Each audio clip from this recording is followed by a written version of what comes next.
बिलावल पंजाब से इलेक्शन लड़ने का शौक पूरा करें। नून लीग रहनुमा हनीफ अब्बासी ने पीपल्स पार्टी के चेयरमैन को निशाने पर ले लिया। कहा, बिलावल भुट्टो किस बयानिए के साथ लाहौर से इलेक्शन लड़ेंगे? बोल न्यूज़ के प्रोग्राम ऐसे नहीं चलेगा में गुफ्तगू करते हुए कहा कि पीपल्स पार्टी ने PDM से अलग होते ही तनकीद करना शुरू की।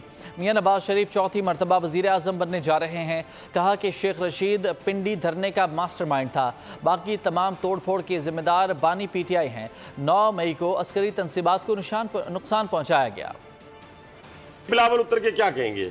मैंने कराची को क्या बना दिया है? कामों की मैंने क्या बना दिया? मैंने कराची को क्या बना दिया है? मतलब मैंने लड़काना को क्या बना दिया है? वियना बना दिया है? मैंने क्या बना दिया है? मैंने लंदन बना दिया हैदराबाद को? कुछ भी नहीं कह सकते।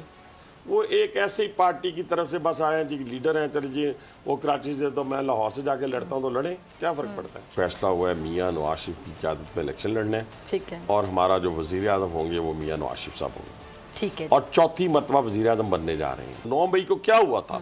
दुश्मन की ख्वाहिश को पूरा किया गया था। जो मास्टरमाइंड है, जगह पिंडी का मास्टरमाइंड मैं बता देता हूँ, शेख रशीद, जिसने पिंडी की अपॉइंटमेंट रोकने के लिए। सब्सक्राइब करें और बेल दबाएं ताकि कोई खबर रह न जाए।